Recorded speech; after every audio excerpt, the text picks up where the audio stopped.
सत श्री अकाल जी। तुहाडा सारिਆਂ ਦਾ मेरे चैनल ਦੇ बहुत-बहुत स्वागत है जी।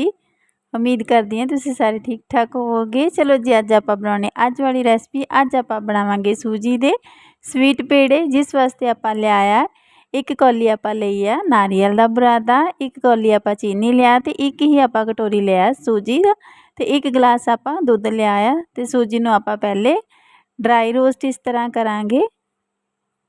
आपां इस दे विच कुछ भी नहीं पाउणा है, पहले इसनूं इस तरह ही भुन लांगे बिना कुछ पाए। तो थोड़ा जिहा भुनण तो बाद विच जदों इसदा थोड़ा जिहा कलर चेंज हो जाएगा तो फिर आपां इस दे विच पावांगे देसी घ्यो।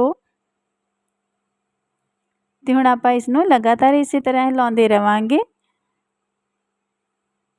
बस आपां इसदा थोड़ा जिहा कच्चापन ही दूर करना है। कच्चापन जदों दूर हो जाएगा तो फिर आपां इस दे विच पा दांगे अपने बाकी वाले जिहड़े आपां इनग्रीडिएंट लए आ। हुण आपां इस दे विच एक वड्डा चम्मच देसी घ्यो दा पा देवांगे ते देसी घ्यो दे विच आपां इसनूं चंगी तरह भुन लवांगे।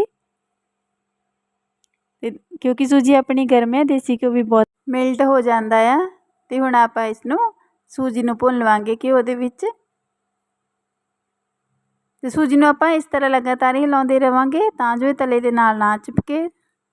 ते सूजी अपनी भुननी शुरू हो गई है तो बहुत ही वधिया इसकी खुशबू भी आनी शुरू हो गई है। तो हुण आपां इस दे विच पावांगे थोड़ा थोड़ा करके आपां दुध पावांगे। जिहड़ा आपां एक गिलास दुध लिया, इक्को वारी आपां दुध नहीं पाउणा, इस विच आपां थोड़ा थोड़ा करके दुध पा दांगे। ते दुध पाउण तो बाद आपां इसनूं लगातार हिलाउंदे रहना है।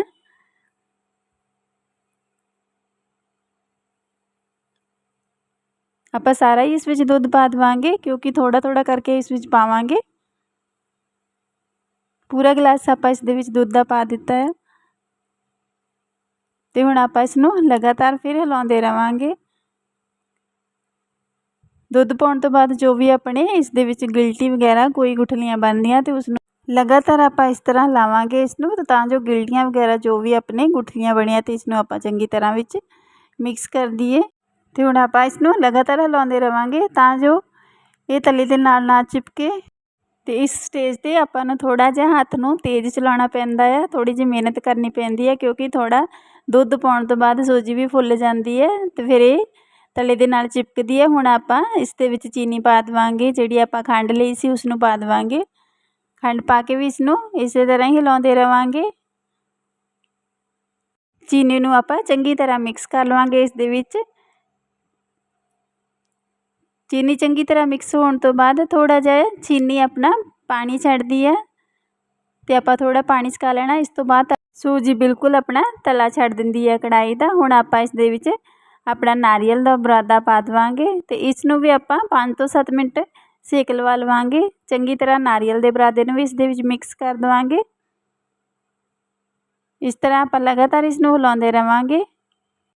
हुण नारियल भी चंगी तरह मिक्स हो गया तो इसने तला छड्डना शुरू कर दिता तो एक जगह ये इकट्ठा होना शुरू हो जाएगा। तो फिर आपां गैस दा ऑफ कर देवांगे, फ्लेम नूं बिल्कुल आपां बंद कर देना। फिर आपां इसनूं थोड़ी देर ही ठंडा करांगे, ज़्यादा इसनूं ठंडा नहीं करना। आपां गरम गरम दे इसदे पेड़े बना लवांगे। देखो ये एक जगह इकट्ठा होना शुरू हो गया तो हुण आपां गैस बंद कर दित्ती है तो थोड़ी देर इसनूं ठंडा कर लवांगे। थोड़ा जिहा ठंडा होने तो बाद आपां बिल्कुल इसनूं ठंडा नहीं करना। ठंडा होने तो बाद सूजी बहुत ही सख्त बन जाती, फिर अपने पेड़े बनने थोड़े मुश्किल हो जाएंगे। तो हुण आपां इसनूं जिन्ना कि तुसीं हत्थ नूं सहार सकदे उन्ने क हत्थ दे सहारन दे नाल आपां इसनूं एक बार थोड़ा मसल लवांगे। तो हुण आपां इसदे पेड़े बना लैने। तो पेड़े बहुत ही वधिया बनते हैं, बिल्कुल रसगुल्ले वांगू लगते इसदे पेड़े। तो हुण आपां सारे पेड़े इस तरह ही बना लवांगे। पेड़े तुसीं अपने साइज़ के हिसाब नाल बना सकदे, जिन्ने ਵੱਡੇ ਛੋਟੇ ਜਾਂ जिस भी शेप ਵਿੱਚ ਤੁਸੀਂ ਇਸ ਨੂੰ ਬਣਾਉਣਾ ਚਾਹੁੰਦੇ ਬਣਾ ਸਕਦੇ ਆ। ਤੇ ਹੁਣ ਆਪਾਂ ਸਾਰੇ ਪੇੜਿਆਂ ਨੂੰ ਇਸੇ ਤਰ੍ਹਾਂ ਵੱਟ ਕੇ ਤੇ ਰੱਖ ਲਵਾਂਗੇ। ਸਾਰੇ ਪੇੜੇ ਬਣਾਉਣ ਤੋਂ ਬਾਅਦ ਫਿਰ ਆਪਾਂ ਤੁਹਾਨੂੰ ਦਿਖਾਉਂਦੇ ਆ। ਫਿਰ ਆਪਾਂ ਇਸ ਦੇ ਉੱਪਰ ਡੈਸੀਕੇਟਡ ਕੋਕੋਨਟ ਜਿਹੜਾ ਆਪਾਂ ਲਿਆ ਆ ਤੇ ਉਸ ਦਾ ਬੁਰਾਦਾ ਇਸ ਨੂੰ ਲਾ ਦੇਵਾਂਗੇ। ਤੇ ਪੇੜੇ ਬਹੁਤ ਹੀ ਖਾਣ ਵਿੱਚ ਸਵਾਦ ਬਣਦੇ ਆ ਤੇ ਬਣ ਵੀ ਬਹੁਤ ਜਲਦੀ ਜਾਂਦੇ ਆ, ज़्यादा टाइम भी नहीं इसनूं लगता। तो हुण अपने सारे पेड़े बन गए। तो हुण आपां इसनूं कोकोनट जिहड़ा आपां बुरादा लिया सी उहदी कोटिंग कर देवांगे। तुसीं चाहो तो कोई उस ते ड्राई फ्रूट भी होर लगा सकदे हैं, जे नहीं कोकोनट दा बुरादा लाउणा तुसीं ਡੈਸੀਕੇਟਡ ਕੋਕੋਨਟ ਨਹੀਂ ਲਾਉਣਾ ਚਾਹੁੰਦੇ ਤਾਂ ਤੁਸੀਂ ਇਸ 'ਤੇ ਕੋਈ ਵੀ ਡਰਾਈ ਫਰੂਟ ਆਪਣੀ ਮਨਪਸੰਦ ਦਾ ਲਗਾ ਸਕਦੇ। ਅਤੇ ਆਪਣੇ ਸਾਰੇ ਪੇੜੇ ਬਣ ਕੇ ਤਿਆਰ ਹੈ। ਅਤੇ ਹੁਣ ਆਪਾਂ ਇਸ ਦੇ ਉੱਪਰ ਲਾ ਦੇਵਾਂਗੇ ਪਿਸਤਾ। ਇਸ 'ਤੇ ਆਪਾਂ ਪਿਸਤਾ ਲਗਾਵਾਂਗੇ ਅਤੇ ਤੁਸੀਂ ਚਾਹੋ ਤਾਂ ਇਸ 'ਤੇ ਬਦਾਮ ਕਾਜੂ ਜੋ ਵੀ ਲਗਾਉਣਾ ਚਾਹੁੰਦੇ ਲਗਾ ਸਕਦੇ। ਅਤੇ ਆਪਣੇ ਪੇੜੇ ਬਣ ਕੇ ਤਿਆਰ ਹੈ। ਜੇਕਰ ਤੁਹਾਨੂੰ ਮੇਰੀ ਇਹ ਰੈਸਪੀ ਵਧੀਆ ਲੱਗੀ, ਮੇਰੀ ਵੀਡੀਓ ਨੂੰ ਲਾਈਕ ਕਰਨਾ ਅਤੇ ਚੈਨਲ ਨੂੰ ਸਬਸਕ੍ਰਾਈਬ ਕਰਨਾ, ਵੀਡੀਓ ਨੂੰ ਸ਼ੇਅਰ ਜ਼ਰੂਰ ਕਰਨਾ। ਤਦ ਤੱਕ ਲਈ ਸਾਰਿਆਂ ਦਾ ਬਹੁਤ ਬਹੁਤ ਧੰਨਵਾਦ। ਸਤਿ ਸ਼੍ਰੀ ਅਕਾਲ ਜੀ। ਫਿਰ ਮਿਲਦੇ ਇੱਕ ਨਵੀਂ